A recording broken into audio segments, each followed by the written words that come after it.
Solid বা কঠিন চ্যাপ্টারে তোমাদের লাস্ট যে টপিকটা বাকি আছে সেটা হচ্ছে ত্রুটি বা ডিফেক্ট। অ্যাকচুয়ালি সলিডের ত্রুটি বা ডিফেক্ট বলতে কি বোঝায়, আমরা যখন কোনো ক্লাসে কণাগুলোর অবস্থান দেখাই, তখন একটা জিনিস দেখো যে কণা আমরা ধরে নিই সব জায়গাতে, যেখানে যেখানে থাকার কথা সব জায়গাতেই আছে।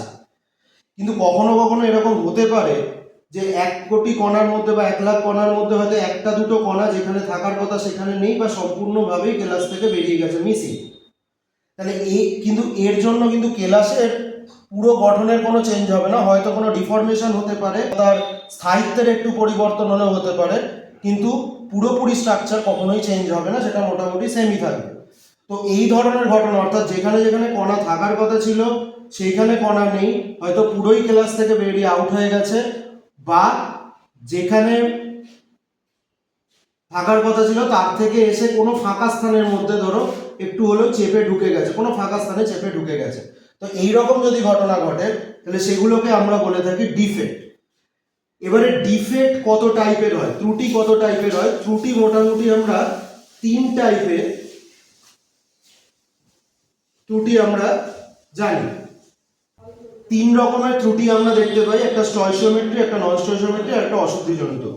এবং ত্রুটির মধ্যে আরো দু রকমের ভাগ আছে, সেটাকে আমরা বলি, একটা হচ্ছে শূন্যতাজনিত বা ভয়েড স্পেস, ভয়েড বা অর ভ্যাকেন্সি ডিফেক্ট। আর একটা হচ্ছে যেখানে ফাঁকা স্থানের মধ্যে কোনো কণা যদি ঢুকে যায় তাহলে সেই জায়গাটাকে আমরা কি বলি, ইন্টারস্টিশিয়াল ডিফেক্ট বা অন্তঃস্থানিক ত্রুটি। তো ত্রুটি মূলত 3 টাইপের, স্টয়চিওমেট্রি, নন স্টয়চিওমেট্রি, অশুদ্ধিজনিত, এটাকে ইম্পিউরিটি ডিফেক্টও বলে, ইম্পিউরিটি ডিফেক্ট। আর এগুলোর মধ্যে যে ত্রুটিগুলো থাকে সেগুলোকে আমরা আরো দুভাবে ক্লাসিফাই করতে পারি। একটা হচ্ছে শূন্যতাজনিত বা ভ্যাকেন্সি ডিফেক্ট, আর একটা হলো ইন্টারস্টিশিয়াল বা অন্তঃস্থানিক ত্রুটি। তাহলে টোটাল এত রকমের ত্রুটি আমরা আইডেন্টিফাই করতে পেরেছি এখনো অবধি। তোমাদের যেটা বলবো যে আমাদের ত্রুটি, আমরা যে ত্রুটিটা পড়ছি সেটা কিন্তু বিন্দু ঘটিত বা কণা ঘটিত ত্রুটি, বা বলতে পারি পয়েন্ট ডিফেক্টস। পয়েন্ট ডিফেক্টস মানে কি, ধরো একটা কেলাস আছে, ক্রিস্টাল আছে, ক্রিস্টালের মধ্যে এই পয়েন্টগুলো মানে কণা, যেগুলো কেলাস গঠনকারী যে কণা, ক্রিস্টাল ফর্মিং যে পার্টিকেল, সেই পার্টিকেলের কোনো একটা মিসিং আছে বা কোনো একটা স্থান পরিবর্তন করেছে, এটাকে বলা হয় পয়েন্ট ডিফেক্ট। ধরো এই কণাটা নেই, বা এই কণাটা স্থান পরিবর্তন করে মাঝখানে ঢুকে গেছে, এরকম যদি হয় তাহলে সেটাকে বলবো পয়েন্ট ডিফেক্ট। কিন্তু কখনো যদি এরকম দেখা যায় যে পুরো লাইনটা, অর্থাৎ একটা লাইনে ধরো এখানে দুটো কণা আছে, পুরো লাইনটাই এখানে ডিফর্মড হয়ে গেছে, চেঞ্জ হয়ে গেছে, বা নেই কণাটা, তাহলে সেটাকে বলবো লাইন ডিফেক্ট। আর যদি কখনো এরকম দেখা যায় যে একটা তল, ধরো একটা তলে 4টে কণা থাকার কথা, এই সামনে 4টে, এই 4টে কণাই হয়তো মানে যেখানে থাকার কথা সেখানে নেই, বা পুরোপুরি কণা ক্লাস থেকে মিসিং হয়ে গেছে, তখন এটাকে আমরা বলবো ফেস ডিফেক্ট বা তল ঘটিত ত্রুটি। তাহলে ত্রুটি প্রথম থেকে যদি একদম স্টার্ট করা হয় তাহলে সেটা হচ্ছে বিন্দু ঘটিত ত্রুটি, রেখা ঘটিত ত্রুটি, তল ঘটিত ত্রুটি। কিন্তু আমরা যেটা ভাগগুলো পড়বো, আমাদের সিলেবাসে শুধুমাত্র বিন্দু ঘটিত ত্রুটি বা আছে পয়েন্ট ডিফেক্ট। পয়েন্ট ডিফেক্ট 3টে বলছি, পয়েন্ট ডিফেক্ট, লাইন ডিফেক্ট আর ফেস ডিফেক্ট। এর মধ্যে আমাদের সিলেবাসে শুধুমাত্র পয়েন্ট ডিফেক্টটা আছে। আর পয়েন্ট ডিফেক্টের মধ্যে এই ত্রুটিগুলো আসে স্টয়চিওমেট্রি, নন স্টয়চিওমেট্রি আর ইম্পিউরিটি। আবার তাদের মধ্যে ভাগগুলো আসে যেটা হচ্ছে শূন্যতাজনিত বা ভ্যাকেন্সি, আর হলো ইন্টারস্টিশিয়াল ডিফেক্ট। তাহলে এতগুলো হচ্ছে ত্রুটির শ্রেণী বিভাগ। এবারে আমরা আসছি এক এক করে যে কোন ত্রুটিটা কিভাবে দেখায় তার ডিটেলসটা।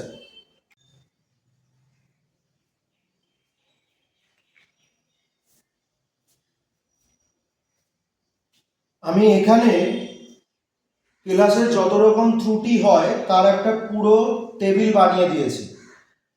ত্রুটি 3 রকমের, প্রথমেই বলেছি বিন্দু, পয়েন্ট ডিফেক্ট, ইংলিশে আমি বলে দিচ্ছি উচ্চারণগুলো, পয়েন্ট ডিফেক্ট, রেখা বা লাইন ডিফেক্ট, তল বা ফেস ডিফেক্ট।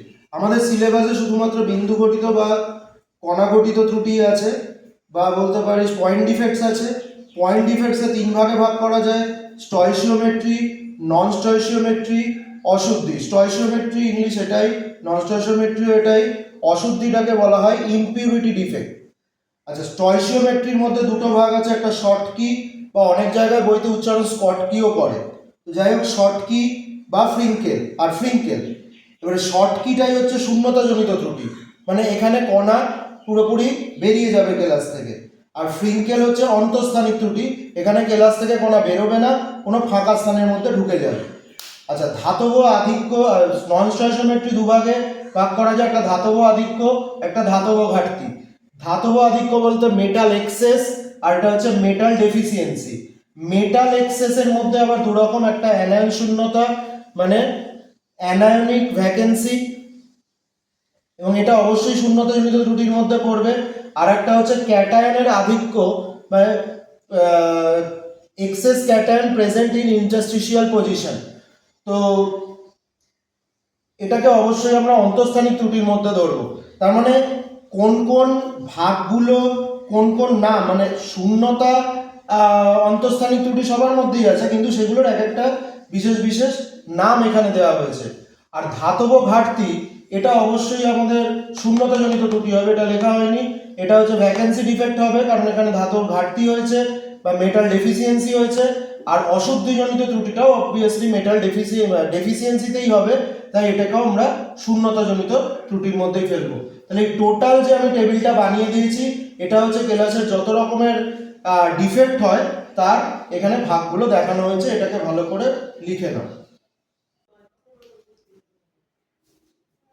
দেখো, একটা জিনিস ত্রুটির মধ্যে প্রথমেই খেয়াল রাখবে যে ত্রুটিতে কণার সংখ্যা চেঞ্জ হতে পারে, কণা সম্পূর্ণভাবে বেরিয়ে যেতে পারে, কণা মাঝখানে ঢুকে যেতে পারে, কিন্তু টোটাল পজিটিভ চার্জ আর টোটাল নেগেটিভ চার্জ কিন্তু সবসময় সমান থাকবে, অর্থাৎ কেলাসটা টোটালি নিউট্রাল থাকবে। এই পয়েন্টটা কিন্তু মাথায় রাখতে হবে।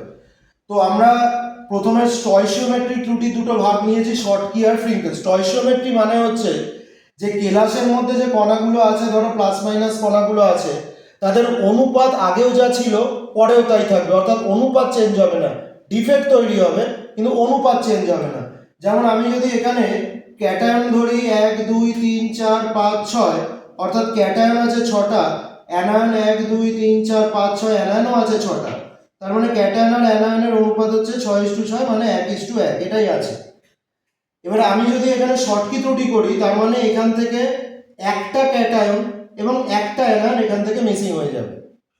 সাপোজ দুটো হতে পারে, কিন্তু অনুপাতটা এমন থাকবে, মানে এমনভাবে জিনিসটা মিসিং হবে, ক্যাটায়ন অ্যানায়ন এমনভাবে বেরোবে যাতে অনুপাতটা সেম থাকে। আমি এখানে একটাই ধরলাম, তাহলে এখানে ক্যাটায়ন আলটিমেটলি কটা রইলো, 1 2 3 4 5। এখন ক্যাটায়ন রইলো 5টা আর অ্যানায়নও রইলো 1 2 3 4 5টা।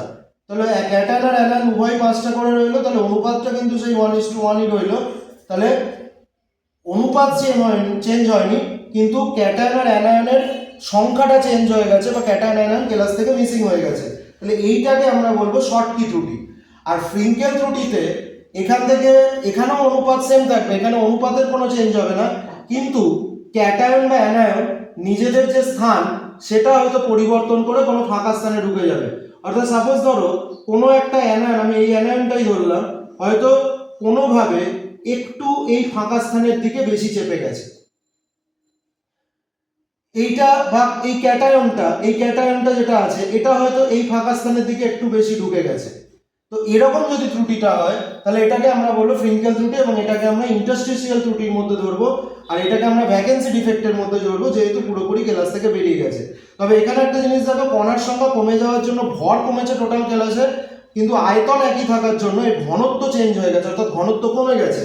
শর্টকিতে ঘনত্ব হ্রাস পায়, শর্টকিতে ঘনত্ব বা ডেনসিটি হ্রাস পায়। আর এখানে যেহেতু কণার সংখ্যার কোনো চেঞ্জ হয়নি, ভরও চেঞ্জ হয়নি, কিন্তু ভলিউম একই আছে, তাই জন্য এখানে ঘনত্ব সেম থাকবে, ঘনত্ব সমান থাকবে। অর্থাৎ এই পয়েন্টগুলো, এই যে পয়েন্টগুলো বলছি, এই পয়েন্টগুলো ইম্পর্টেন্ট দিয়ে মনে রাখতে হবে।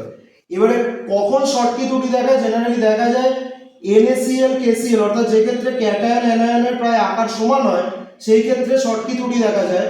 আর যে ক্ষেত্রে ক্যাটায়ন আর অ্যানায়নের আকারের একটু পরিবর্তন ঘটে, অর্থাৎ প্রায় অ্যানায়ন বড় হয় ক্যাটায়ন ছোট হয়, সেই ক্ষেত্রে স্প্রিঙ্কেল ত্রুটি দেখা যায়।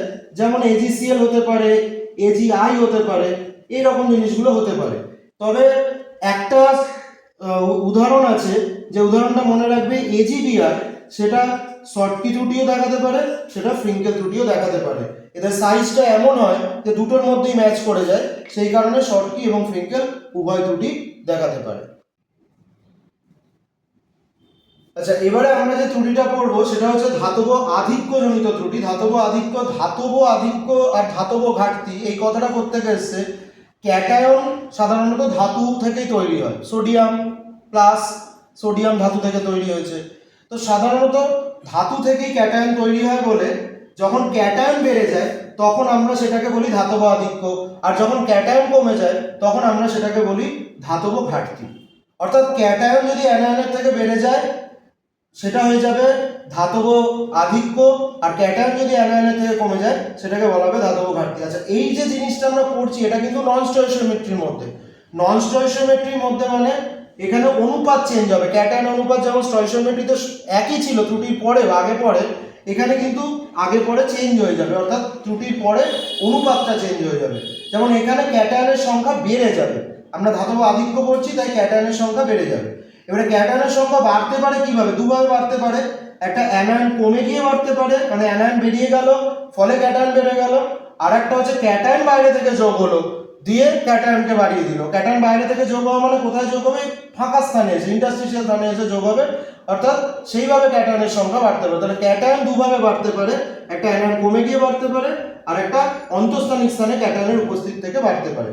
তো আমি এখানে একটা এক্সাম্পল নিয়েছি অ্যানায়ন শূন্যতার জন্য, NaCl একটা কেলাস। দেখো NaCl কেলাসটাকে আমি কি করেছি, প্রথমে প্লাস মাইনাস করে কেলাসটাকে সাজিয়ে নিয়েছি।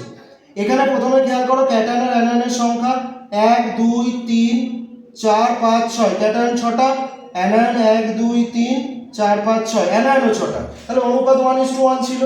আমি এখন কি করেছি, বাইরে থেকে সামান্য পরিমাণ Na সলিড নিয়ে তাকে হিট দিয়েছি, এটা Na গ্যাসে পরিণত হয়েছে। আর যেটা গ্যাসে পরিণত হয়েছে সেটা অবশ্যই পরমাণুতে আছে, মানে সোডিয়াম সলিডের ক্ষেত্রে বলছি, সেটা পরমাণু অবস্থায় আছে। এই পরমাণুটা এসে কেলাসের ওপরে এসে সারফেসে এসে জমা হয়েছে। তাহলে এতে হলো কি, সোডিয়াম ক্লোরাইড এখানে কেলাস হিসাবে আছে, যার মধ্যে সোডিয়াম প্লাস ক্যাটায়ন হিসাবে আছে, আর তার ঠিক সারফেসে সোডিয়াম সলিড মানে সোডিয়াম গ্যাস পরমাণু হিসাবে জমা হয়েছে। এখন সোডিয়াম প্লাস আর সোডিয়াম পরমাণু এর মধ্যে সক্রিয় কিন্তু সোডিয়াম পরমাণু, কারণ এ অলরেডি হিট পেয়ে এখানে তৈরি হয়েছে তাই এনার্জি এক্সেস আছে। আর একটা হচ্ছে এ কিন্তু এখান থেকে দেখো এর শেষ কক্ষপথে কটা ইলেকট্রন? একটা, কারণ এর ইলেকট্রন বিন্যাস করলে 2 8 1 পাবে, তাহলে এটা স্থায়ী নয়। কিন্তু এখানে সোডিয়াম যেটা প্লাস আছে এটা 2 8, মানে একটা ইলেকট্রন ছেড়ে দিয়ে স্থায়ী অবস্থায় বসে আছে।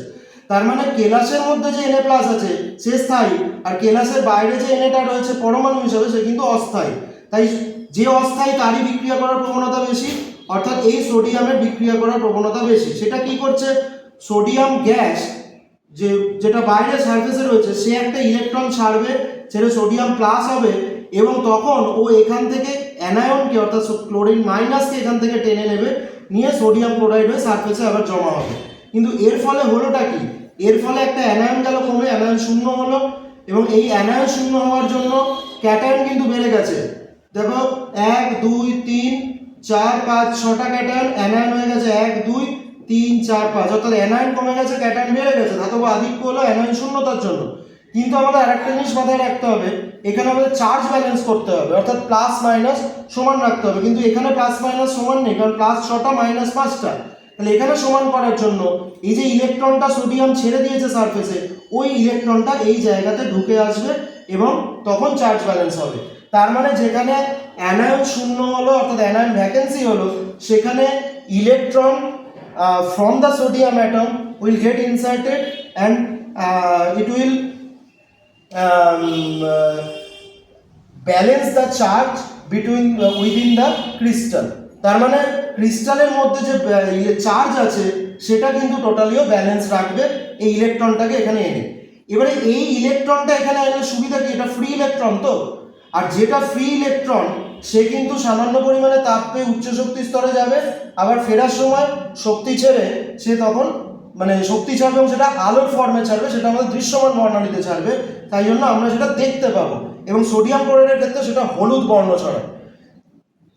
এই ধরনের যে কালারটা তৈরি হচ্ছে সেটা ইলেকট্রনটার জন্য তৈরি হচ্ছে, এবং এই ইলেকট্রনটা যে সেন্টারে বসে আছে সেই সেন্টারটাকে আমরা নাম দিই এফ সেন্টার। এফ সেন্টার কেন? কারণ জার্মান শব্দ ফ্যাব্রিক, ফ্যাব্রিক যে কথাটা আমরা জানি কালার, সেটা অ্যাকচুয়ালি জার্মান শব্দ ফ্যাব্রি থেকে এসছে। ফ্যাব্রিক কথার অর্থ হচ্ছে কালার, তাই সেইখান থেকে এই সেন্টারটা যেহেতু কালার তৈরি করে তাই জন্য আমরা এই সেন্টারটার নাম দিয়েছি এফ সেন্টার।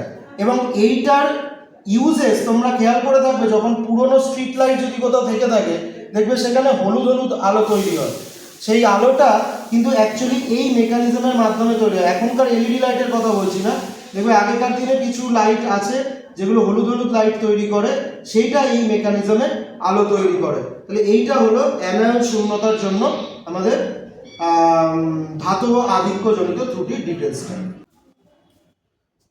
আচ্ছা, এবারে এইদিকের লেখাটা হয়তো তোমরা আগের ভিডিওতে একটু দেখতে পাচ্ছিলে না আলোর জন্য, তো এটা ক্যাটায়ন আধিক্যজনিত ত্রুটি, এবং ক্যাটায়ন আধিক্যর জন্য ধাতব আধিক্য হয়েছে, মানে ক্যাটায়ন বাইরে থেকে এসে যুক্ত হয়েছে এবং সেটা অন্তঃস্থানিক স্থানে বা ইন্টারস্টিশিয়াল পজিশনে এসে ইনসার্টেড হয়েছে, তার জন্য cation the number of cation has been increased by adding some number of some cation from outside, so it get increased the number of cation with respect to anion। তার মানে ক্যাটায়নের যে সংখ্যাটা সেটা কিন্তু বাইরে থেকে যুক্ত হওয়ার জন্য এবং অন্তঃস্থানিক স্থানে যুক্ত হওয়ার জন্য বেড়েছে। তাহলে সেটা আমরা কিভাবে এক্সপ্লেন করব? এখানে আমরা জিঙ্ক অক্সাইডের একটা এক্সাম্পল নিয়েছি এবং সেটার একটি ক্লাসটা এভাবে আছে, Zn2 + O2 - Zn2 + O2 - করে আছে। এবার ধরো এখানে একটা হিট দিলে এখানে সামান্য, আমি এমন হিট দেবো না যাতে পুরোটা গলে যায়, আমি গলনাঙ্কে পৌঁছাচ্ছি না, কিন্তু তার থেকে কম হিট দিয়েছি যাতে এখানে একটা পার্ট ভেঙে গেল। একটা পার্ট ভেঙে গেলে কি কি বেরিয়ে এলো? Zn2+ বেরিয়ে এলো, আর তার সাথে O2 - বেরিয়ে এলো। এবারে O2 টা কি করবে? এখান থেকে O2 - O পরমাণুতে পরিণত হবে এবং দুটো ইলেকট্রন ছেড়ে দেবে। এবারে এই যে অক্সিজেন পরমাণুটা, এইটাকে কিন্তু আমি হাফ O2 গ্যাস হিসেবে লিখতে পারি, কারণ অক্সিজেন পরমাণু, দুটো অক্সিজেন পরমাণু নিজেদের মধ্যে যুক্ত হয়ে এটা অক্সিজেন গ্যাস তৈরি করবে, বাট আমি এখানে হাফ লিখছি কারণ এটাকে ব্যালেন্স করার জন্য। তার মানে পরিষ্কার কথা যে জিঙ্ক আর অক্সিজেনটা বেরিয়ে গেল, সেইটা কিন্তু অক্সিজেন গ্যাস হয়ে বেরিয়ে যাবে, আর দুটো ইলেকট্রন এখানে ছেড়ে রেখে যাবে, মানে জিঙ্ক 2+ আর 2 ইলেকট্রন এই দুটো কিন্তু ফ্রি করে দিয়ে গেছে, এবং সেই জিঙ্ক 2+টা এই কোনো ফাঁকা স্থানের মধ্যে ঢুকে যাচ্ছে, কোনো ফাঁকা স্থানে ঢুকে গেল।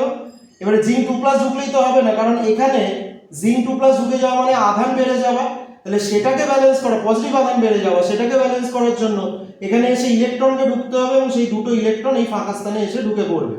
তাহলে এখানে টোটাল চার্জ সংখ্যা ব্যালেন্স হলো, কিন্তু ক্যাটায়নের সংখ্যা দেখো, এখানে আমি যদি এইটাকে ছেড়ে দিই কারণ এটা ভেঙে বেরিয়ে গেছে, তাহলে এইটুকুনি হিসাব করি, তাহলে ক্যাটায়নের সংখ্যা বেড়ে গেছে 1 2 3, আর এইটা একটা 4টে, আর অ্যানায়নের সংখ্যা এখানে 1 2 3টে।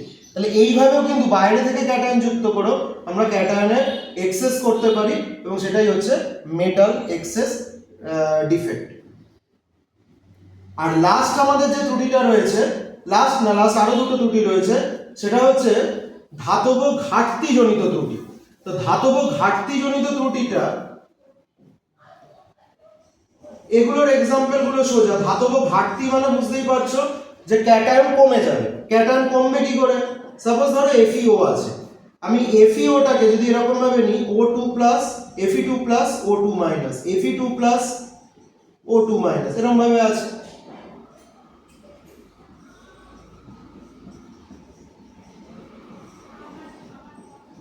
এরকম ভাবে আছে। এবার আমি এখান থেকে কি করছি, আরো একটা লেয়ার আমি বানিয়ে নিই, তাহলে বোঝাতে সুবিধা হবে। Fe2+, O2-, Fe2+, O2-, এরকম ভাবে আছে।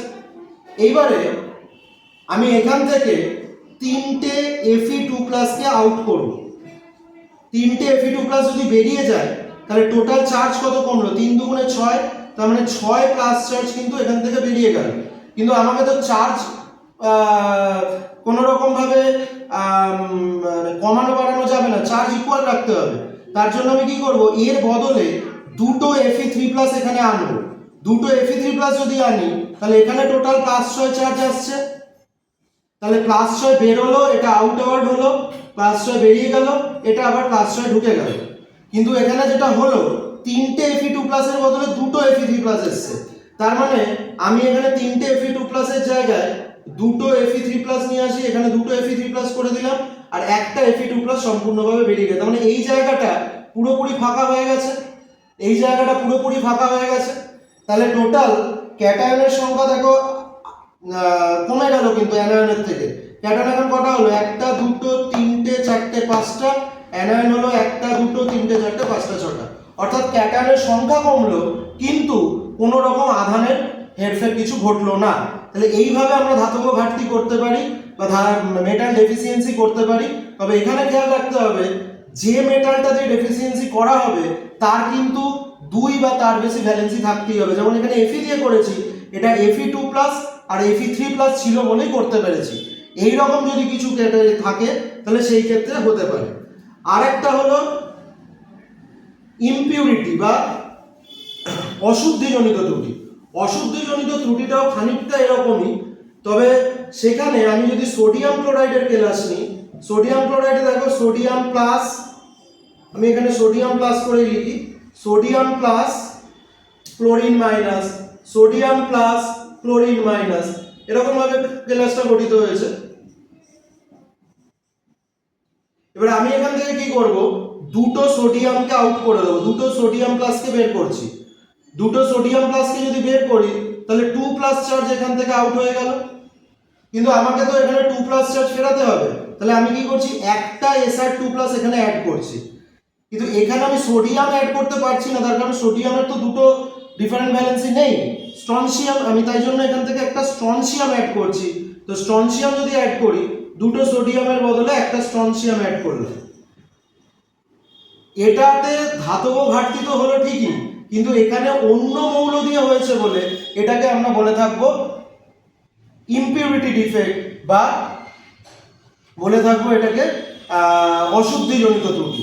তাহলে এই ধরনের উদাহরণটা খেয়াল রাখবে যে NaCl এ আমি যদি SrCl2 অ্যাড করি তাহলে অশুদ্ধিজনিত হতে পারে, AgCl এ যদি ক্যাডমিয়াম ক্লোরাইড অ্যাড করি সেটাও কিন্তু অশুদ্ধিজনিত ত্রুটি দেখাতে পারে। তাহলে এতগুলো যে ত্রুটি আমরা বললাম তাদের প্রত্যেকটা এক্সাম্পলগুলো এবং সেটা কিভাবে ত্রুটিটা দেখাচ্ছে তার ডিটেলসটা আমি এখানে এক্সপ্লেন করলাম।